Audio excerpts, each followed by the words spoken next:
And now to wrap up text chapter 25 of Course in Miracles, the justice of God, and we'll do 25.10, the justice of heaven.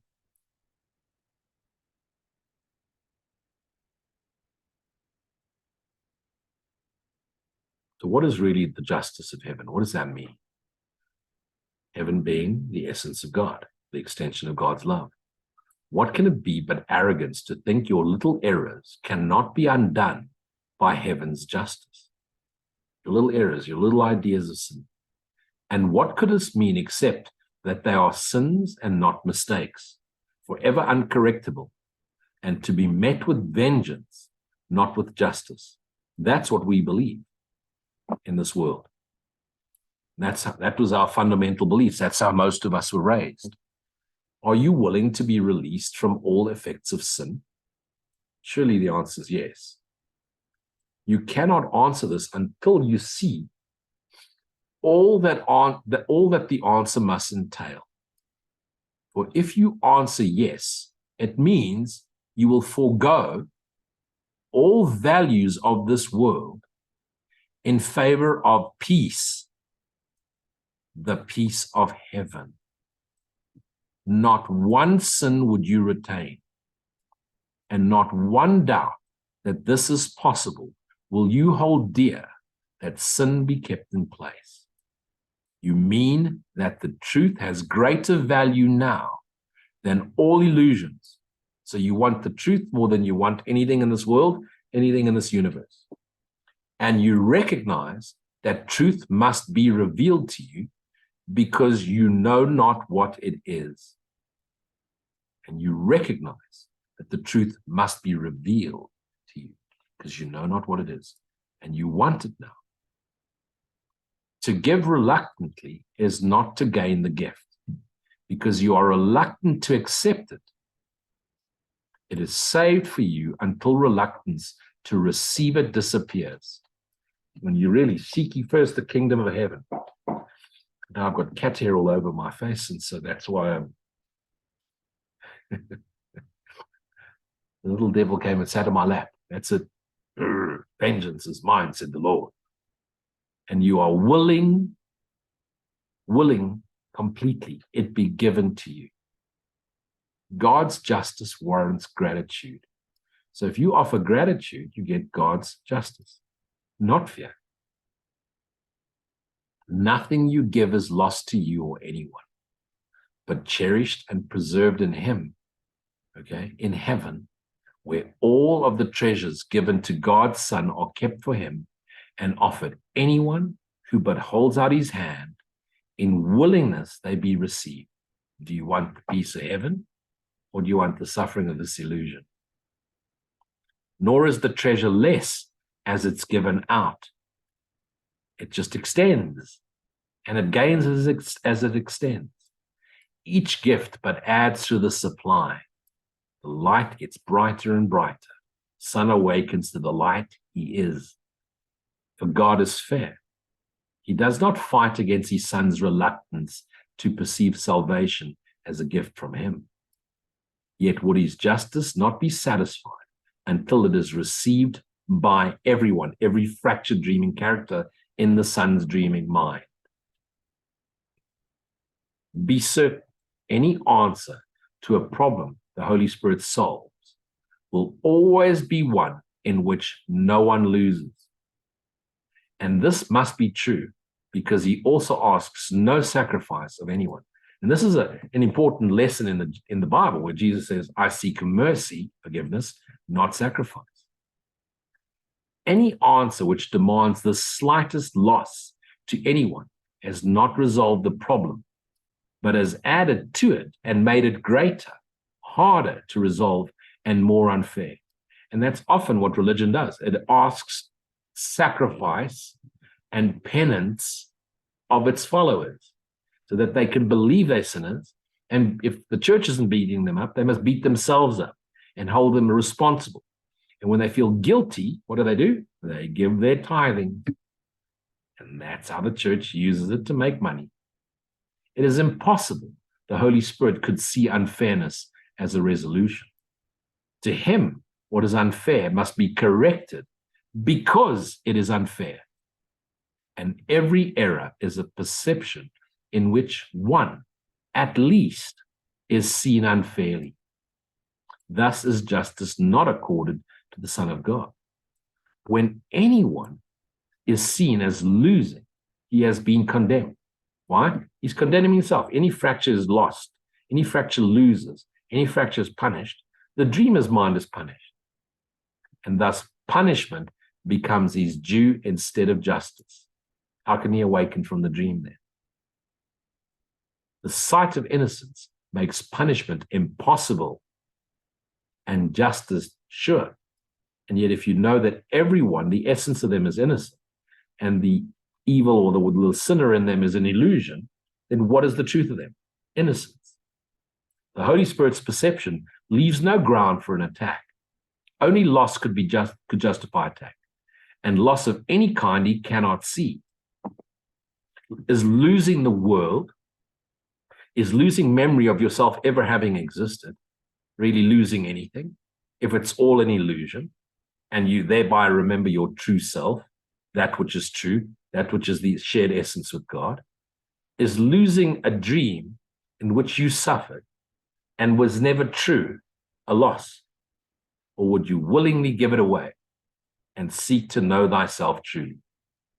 The world solves problems in another way.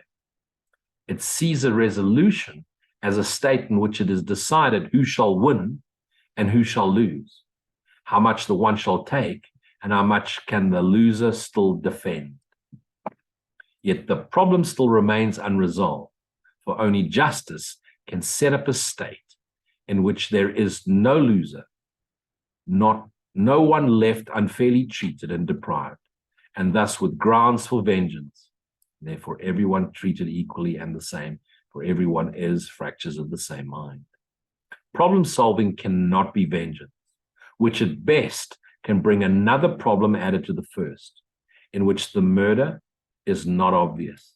And that's the way of this world. We find a solution for something, and there's another problem arising. Find a solution for that problem, another one arises. Just one problem after the next. Why? Because the mind's at fault. The mind's deluded. The Holy Spirit's problem solving is the way in which the problem ends. It has been solved because it has been met with justice. My Holy Son is wholly free, returns to me, wholly innocent.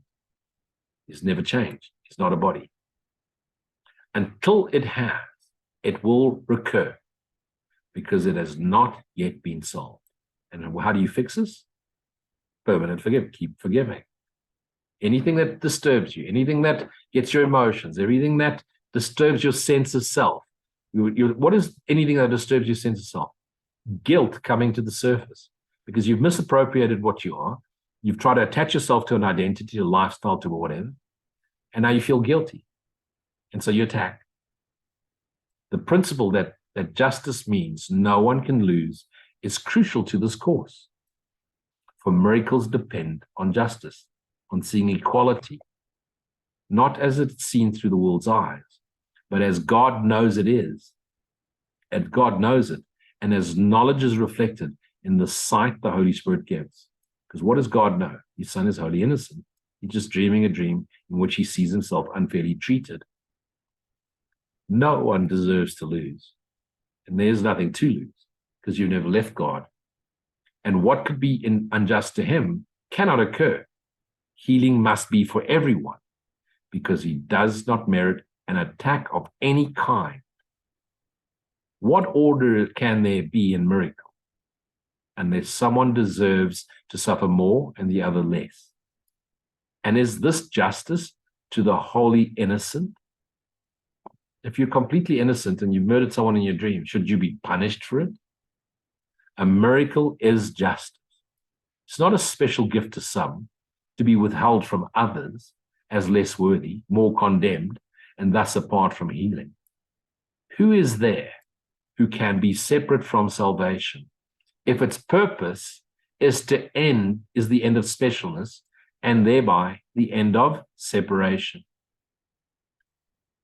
Because separation is the desire for specialness, uniqueness, standing alone. You and I against the world. Where is salvation's justice if some errors are seen as unforgivable and warrant vengeance in place of healing and return to peace? How can that be salvation? How can that be justice?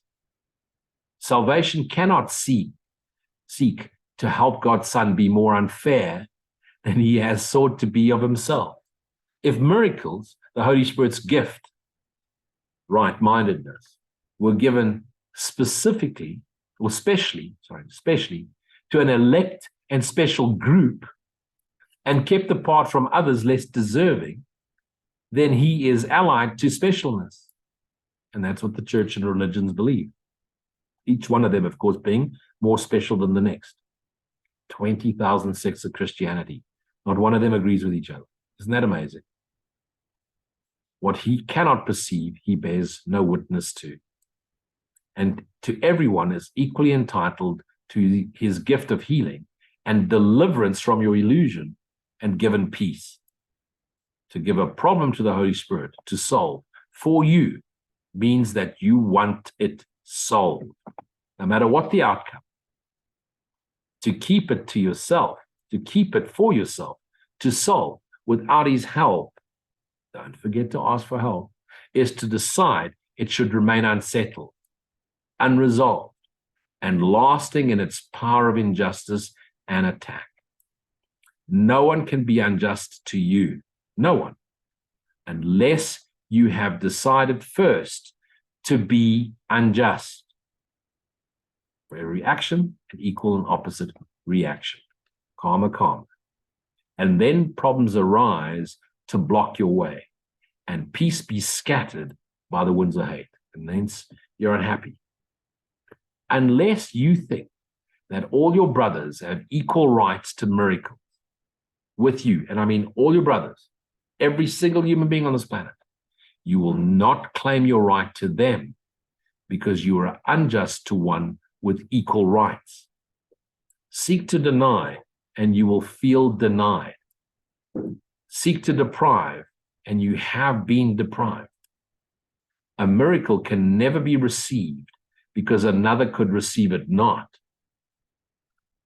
Only forgiveness offers miracle. You need to say that line 20 times. Only forgiveness offers miracle. And pardon must be just to everyone equally.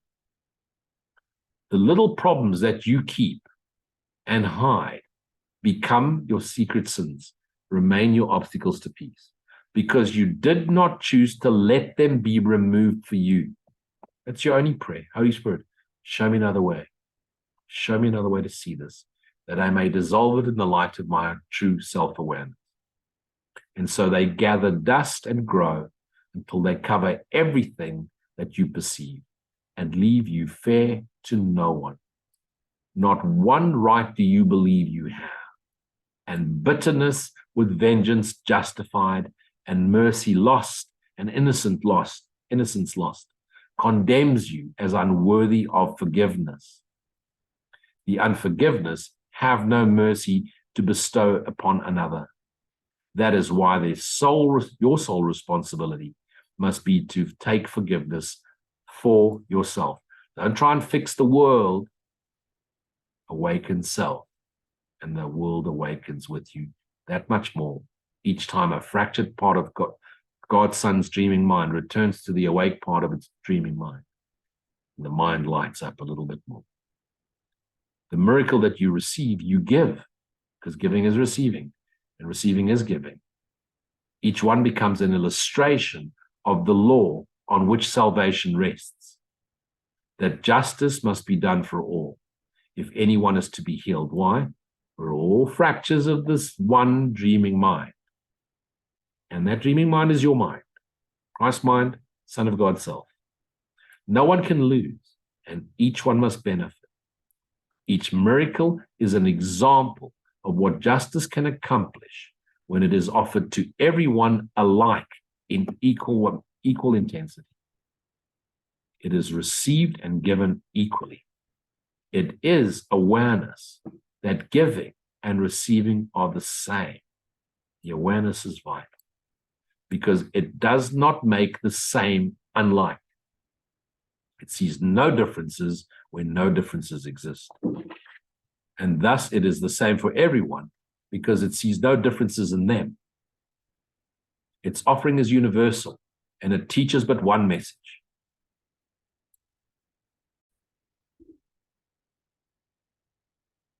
What is God's belongs to everyone, and it is his due. What is God's belongs to you, because you belong to God, and you exist only in God.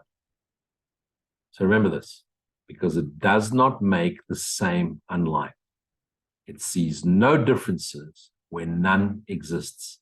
What appears as differences, body, minds, is not true. The essence of ourself is shared with the Christ mind, as Christ mind shares its essence with God. And thus it is the same for everyone, every dreaming character in the dream, because it sees no differences in them. Its offering is universal, and it teaches but one message. What is God's belongs to everyone, and it is his due. Realize that when you awaken, remember I've said before that the mind, a bunch of thoughts, activities, mind is just thoughts clustered together that forms ideas, beliefs, fundamentals, values, and then projects through the eyes and sees the same universe, because it's one mind projecting through the localization, the appearance of localizations, body, mind, and then projecting it through those body, mind, memories, activities, and thoughts, projecting the world. It's all happening in one dreaming mind. The essence of each activity, the essence of it, is Holy Spirit, the memory of God in each one of us, the temple. When the body-mind dissolves and sinks back into itself, as it sinks back into itself, it dissolves. When there's nothing more to forgive, it dissolves permanently. When there's no more vasanas, tendencies, mental tendencies, urges, obstacles to peace, it just dissolves into the self, and itself, the self, in the fractured self in each of ourselves, returns to the awake mind. With each one that awakens, the mind is lit that much more. As the mind lights up more and more and more, each fracture that then projects into physicality is lit too, because all fractures are in a mind awakening. Eventually, all fractures return to the mind, Christ mind, Son of God's mind. And Son of God awakens and realizes it's just a silly dream, never happened. And this is what we're all going through. That's what the miracle is. The miracle is, no matter what you've dreamt up, it's not true.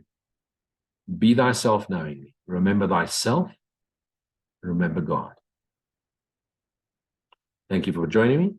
And next week, we will then continue on Monday night with chapter 26. Thank you for joining me. Be blessed.